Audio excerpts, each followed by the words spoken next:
Un aplauso pa' mami y papi, porque en verdad rompieron.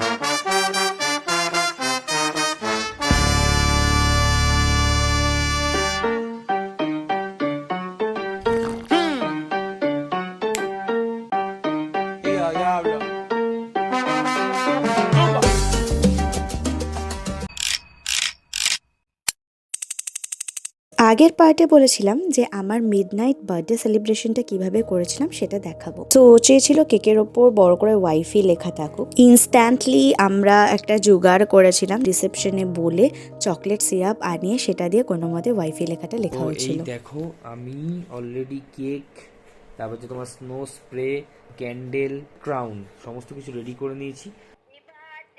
তো cake cutting এর মাঝে রাত 12টার সময় মা বার্থডে উইশ করতে কল করেছিল। সো এভাবেই দারুণ করে বার্থডেটা সেলিব্রেট করলাম। Hey guys, good morning from Pelling.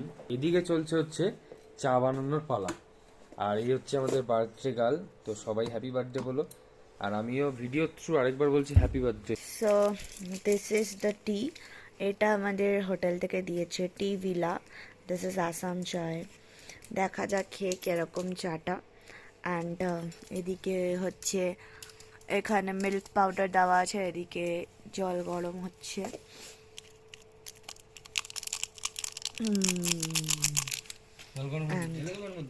This is the birthday cake, যেটা কালকে রাত্রে কাটা হয়েছিল। অ্যান্ড এখান থেকে কেটে আমরা আবার হোটেলেও দিয়েছি। কি করছিস তুই?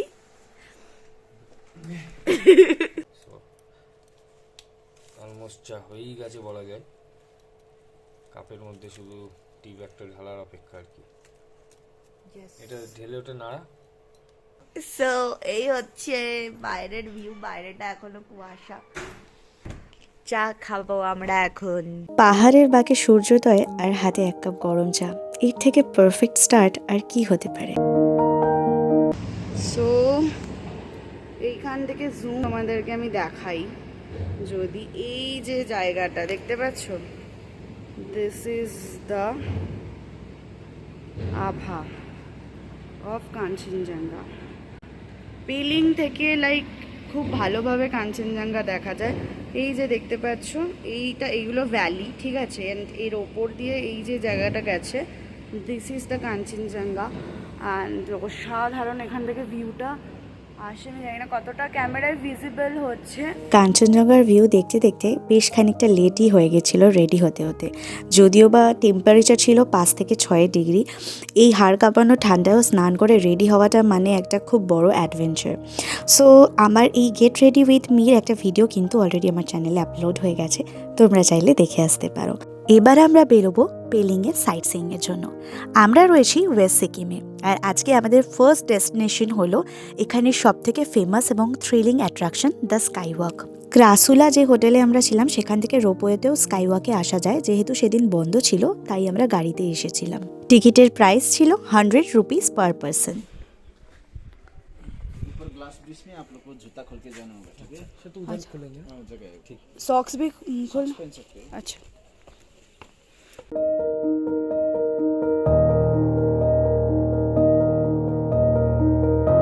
সো ফার্স্ট সাইট সিনে আমরা এসেছি এখন পেলিংয়ের সব থেকে ভাইরাল জায়গা, সেটা হচ্ছে পেলিং স্কাই ওয়াক। এখান থেকে ভিউটা দেখো, এখানে হচ্ছে স্কাই ওয়াক। এখানে প্রচণ্ড হাই অ্যালটিটিউড, তাই জন্য ব্রেথিং ইস্যু হচ্ছে। And look at the road, তোমাদেরকে দেখাচ্ছি। দিস ইজ দ্য রোড, দেখতে পাচ্ছ কতটা চড়াই। So and this is the sky walk, literally transparent. চলো ওপরে গিয়ে দেখাচ্ছি কিরকম। Look at the view. Sky ওয়াকে ওঠার আগে তোমাদের কিন্তু এখানে জুতো খুলে তারপরেই স্কাই ওয়াকে যেতে হবে। স্কাই ওয়াকের সাথে রয়েছে এখানে the tallest Chenrezig statue in the world, the Bodhisattva Chenrezig. পিছনে স্কাই ওয়াক রয়েছে, অ্যান্ড এইদিকে হচ্ছে এই বুদ্ধা মন্দিরটা, মানে বুদ্ধার একটা মূর্তি আছে, এই দিকটা রয়েছে। ফার্স্টে আমরা এখন স্কাই ওয়াকে যাবো, তারপর এদিকে যাবো। অ্যান্ড তোমাদেরকে ভিউটা আমি একটু দেখিয়ে দিই। This is India's first skywalk. প্রায় ৭,২০০ ফিট উঁচুতে দাঁড়িয়ে যখন এই স্কাইওয়াকের ওপর হেঁটে যাচ্ছিলাম তখন মনে হচ্ছিল we are living in a dream. এখন চলে এসেছি স্কাইওয়াকে, তো আমাদেরকে দেখাবো বলেছিলাম স্কাইওয়াকটা কীরকম। So this is the view and look at this,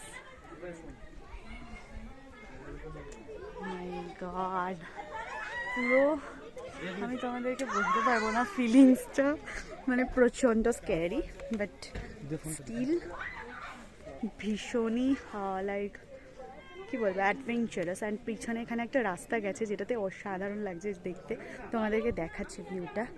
এই হচ্ছে পিছনের রাস্তাটা, ওখানটা গেলে ভালো বুঝতে পারবে। সো দেখতে থাকো পুরো ভিডিওটা এন্ড অবধি, এরপর আমরা কোথায় কোথায় যাই অ্যান্ড এখানে আরও কী কী আছে দেখাচ্ছি তোমাদের। সো সাথে থাকো। ওই যে বৌদ্ধ স্ট্যাচুটা রয়েছে ওখানে কিন্তু তোমরা চাইলে ভিজিটও করতে পারো, বাট তার জন্য অনেকগুলো সিঁড়ি ভেঙে তোমাদের ওপরে উঠতে হবে। সিঁড়ির দুপাশে প্রেয়ার হুইলগুলো ঘোরানোর সময় অদ্ভুত একটা শান্তি অনুভব করছিলাম।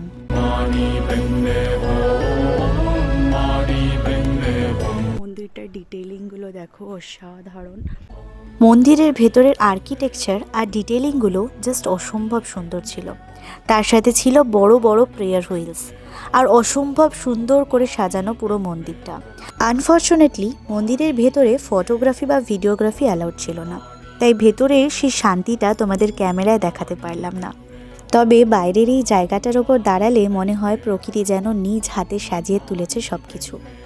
আকাশ আর পাহাড় যেন একাকার হয়ে গেছে এখানে। এখান থেকে কাঞ্চনজঙ্ঘার যে প্যানোরামিক ভিউ পাওয়া যায় তা জাস্ট চোখ ধাঁধিয়ে দেওয়ার মতো। মনে হচ্ছে প্রকৃতির এই ক্যানভাসের সাথে আমরা যেন পুরোপুরি মিশে গেছি। আর ওই ওপরে সুন্দর রাস্তাটা দেখছো, ওখান দিয়ে উঠেও কিন্তু তোমরা মন্দির বা মনেস্ট্রি যেটাই বলো এটা পুরোটাই ঘুরে দেখতে পারবে। এখানে অনেক সিকিমের পতাকা লাগানো আছে আর অসম্ভব সুন্দর ডিটেইলিং, তার সাথে রয়েছে ছোট ছোট প্রচুর প্রেয়ার হুইলস। তোমরা কিন্তু চাইলে বৌদ্ধ মন্দিরটার ভেতর দিয়ে ওই বড় বৌদ্ধ স্ট্যাচুটার সামনে উঠতে পারবে। মন্দিরের সিঁড়ি দিয়ে নেমে আসতেই ডান দিকে চোখে পড়লো একটা ছোট্ট শপ। এখানে সিকিমের flag, dream catcher, fridge magnet এছাড়া পাহাড়ি বিভিন্ন হস্তশিল্পের দারুণ কালেকশন ছিল। যেহেতু দোকানটা বুদ্ধ মন্দিরের সামনে ছিল, দামটা একটু এক্সপেন্সিভ হলেও কয়েকটা জিনিস লোভের বশে কিনেই ফেললাম।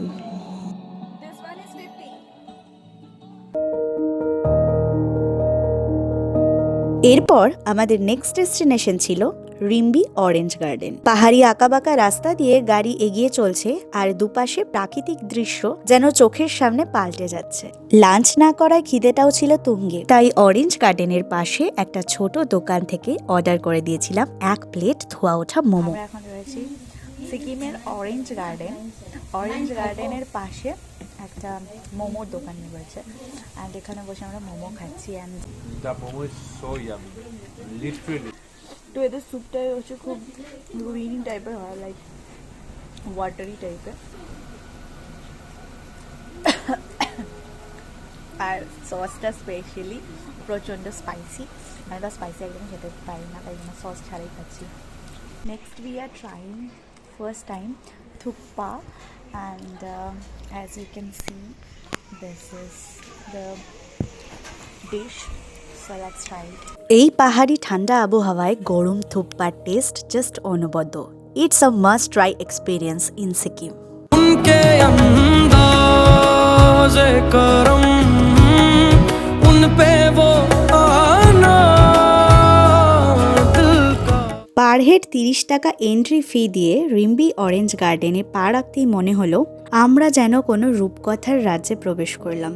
It's a total cinematic experience. চারিদিকে আকাশ ছোঁয়া পাহাড় আর তার ঠিক মাঝখান দিয়ে বয়ে চলেছে রিম্বি নদী।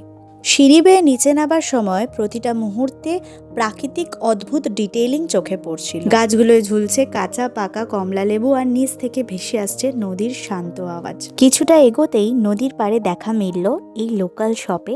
এখানে বিক্রি হচ্ছিল অরেঞ্জ গার্ডেন থেকে পাড়া কমলা লেবু আর তার সাথে এদের লোকাল ড্রিঙ্কস যেমন রডোডেন্ড্রন, অরেঞ্জ। 90 नहीं होगा? 90 नहीं होगा मैम, ये तो फिक्स रेट है। ये वाला, हाँ ये वाला ठीक रहेगा। অ্যান্ড एकदम টাটকা হ্যাঁ টাটকা গাছ থেকে পাড়া অরেঞ্জ নিলাম, যেটা প্রাইস পড়েছে 100 রুপিস। সো ছোট ছোট অরেঞ্জের সাইজ, কিন্তু বললো মিষ্টি হবে। অরেঞ্জগুলো সাইজে ছোট হলেও খেতে কিন্তু ছিল দারুণ মিষ্টি। আবার কিছুটা যেতেই চোখে পড়লো এই ছোট্ট লোকাল ক্যাফেটা, যার নাম ছিল ক্লাউড ইন মাউন্টেন। নামটা কতটা যথার্থ ওখানে না গেলে বোঝা দেয়। ক্যাফেতে বসে নিচে বয়ে চলা রিম্বি নদীর দৃশ্য উপভোগ করতে করতে যে চাটা খেলাম, ট্রাস্ট মি, এরকম চা আমি আমার লাইফে কখনো টেস্ট করিনি। ক্যাফে ওনারের সাথে কথা বলে জানতে পারলাম এটা কোনো সাধারণ চা না, এটা হলো হার্বাল টি।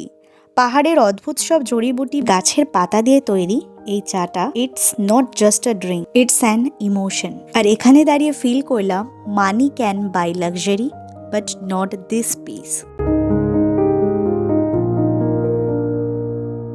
গাইস দেখলি তোমরা কত দারুণ ভিউ অরেঞ্জ গার্ডেনের, তার সাথে এখানে একটা রিভার রয়েছে প্লাস ওয়াটারফল রয়েছে। অ্যান্ড এরপর আমরা একটা জায়গায় যাব, এটা হচ্ছে রিম্বি ছিল এই জায়গাটা। নেক্সট আমরা যাবো যেখানে, সেখানটা দেখাচ্ছি তোমাদের সাথে, সো দেখতে থাকো। আসার পথে আর একটা দোকান পড়েছিল যেখানে স্থানীয় ফল আর ভেষজ দিয়ে তৈরি এই স্পেশাল ড্রিঙ্কসটা পাওয়া যাচ্ছিল, যেটা পার বটল প্রাইস ছিল 100 রুপিস, আর আমরা নিয়েছিলাম অরেঞ্জ ফ্লেভার। স্থানীয় লোকেদের মতে এটা নাকি লোকাল কিওর। অরেঞ্জ গার্ডেন থেকে এত কিছু কালেক্ট করে এবার চললাম নেক্সট ডেস্টিনেশনের দিকে।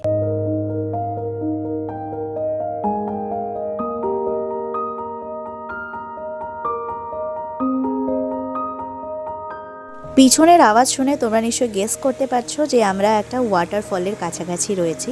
হ্যাঁ, this is the famous Kanchenjunga waterfall.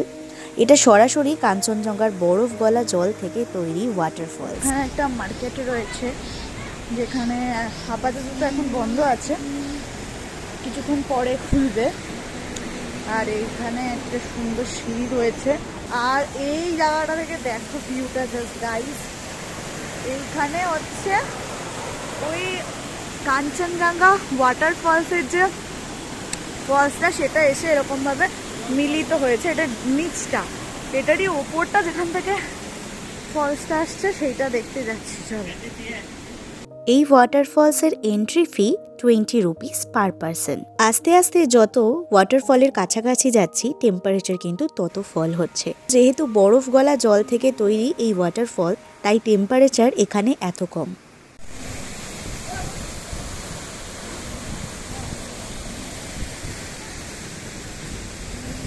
ওয়াটারফলসের ঠিক পাশেই চোখে পড়লো আরও একটা ছোট্ট লোকাল শপ। আর অদ্ভুতভাবেই যেখানেই দোকান দেখি আমি সেখানেই শপিংয়ের জন্য দাঁড়িয়ে পড়ি। তবে এই দোকানটার জিনিসপত্রের দাম কিন্তু অন্যান্য দোকানের তুলনায় বেশ রিজনেবল।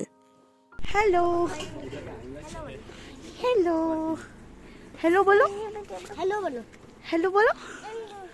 ওই বাবা জামালকে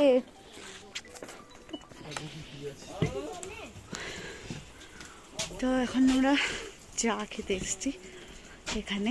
এদের দেখো, হ্যালো বলো, হ্যালো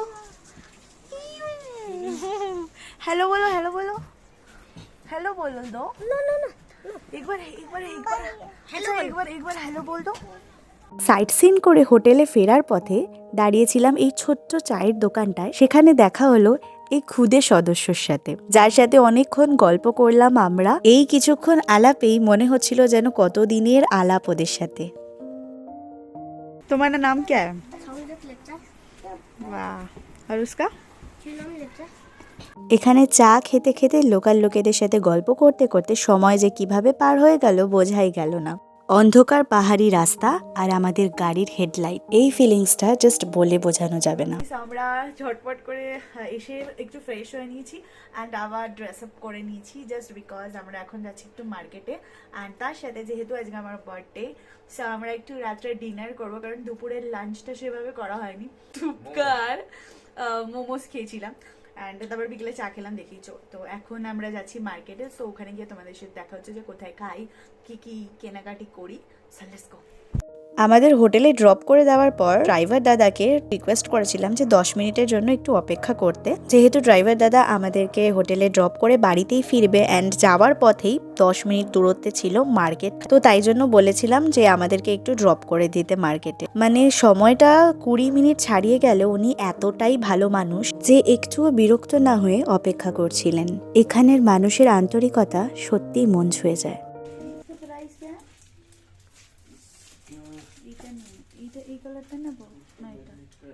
ব্রাউনটা ঠিক আছে। সো এই লোকাল শপ থেকে কেনাকাটি করে চলে গেছিলাম একটা কজি অ্যাস্থেটিক রেস্টুরেন্টে ডিনার করতে।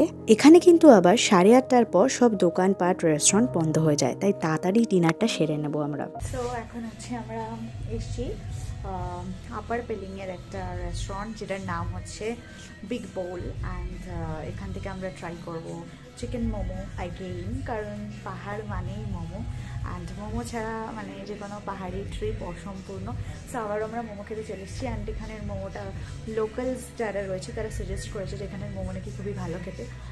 এই যে মার্কেট প্লেসটা, এখানে কিন্তু বেশ কয়েকটা রেস্টুরেন্ট রয়েছে, বাট লোকালরা যেহেতু এটা সাজেস্ট করলো তাই এখানের মোমোটা ট্রাই করতে আমরা চলে এসেছিলাম। অ্যান্ড চিকেন স্টিম মোমোটা কিন্তু অসাধারণ খেতে। এরপর চলে এসেছিলাম আমাদের মেইন কোর্স, যেটা অর্ডার করেছিলাম আমরা চিকেন ফ্রাইড রাইস, অ্যান্ড তার সাথে ছিল চিলি চিকেন। তোমরা হয়তো অনেকেই ভাববে আমরা রোজ কেন ফ্রাইড রাইস চিলি চিকেনই খাই, কারণ পাহাড়ি এলাকার চাইনিজ কিন্তু খুব ফেমাস হয়, আর সিকিমের চাইনিজের টেস্ট ছিল একটু হাটকে, তাই জন্য এটা তো ট্রাই করতেই হতো। Turn right to stay on Helipad Road. ফেরার পথে আমরা ডিসাইড করেছিলাম অ্যাডভেঞ্চারের জন্য লোকাল মার্কেট থেকে আমাদের হোটেল আমরা হেঁটে আসব। দূরত্বটা ছিল 10 মিনিট, কিন্তু অন্ধকার পাহাড়ি রাস্তায় এই 10 মিনিট যেন এক অনন্তকাল। রাস্তার পথে এরা হচ্ছে আমাদের সঙ্গী। ফোনের টর্চের আলোয় শুধুমাত্র সামনেটুকু দেখা যাচ্ছে, আর চারিদিকে ঝিঝি পোকার তীব্র আওয়াজ। ইজ ইউর ফিলিং এত রাত্রিবেলা পাহাড়ি রাস্তায় অন্ধকারের মধ্যে? কিছুই না, ভালো লাগছে, কিন্তু প্রবলেমটা হচ্ছে অ্যাকচুয়ালি হিলে উঠছি, তো এই হিলে উঠতে উঠতে মাঝখানে আমাদের বারবার স্টপ নিতে হচ্ছে। ইয়েস, তার সাথে জল আছে আমাদের, অ্যান্ড সো বেশি দূর না, চলে এসছি আমরা হাঁটতে হাঁটতে এরকম গুটি গুটি পায়ে। সো ভালোই লাগছে, অন্যরকম একটা এক্সপিরিয়েন্স। হাঁটতে হাঁটতে আমাদের হোটেলেও চলে এসছি। This is our hotel. At last অন্ধকারের সাথে লড়াই করে গুটি গুটি পায়ে পৌঁছে গেছি আমাদের হোটেলে। অসাধারণ একটা দিন কাটলো আজকে। নেক্সট ডেতে যাব অন্য কোনো নতুন জায়গায়, অন্য কোনো গল্প তৈরি করতে।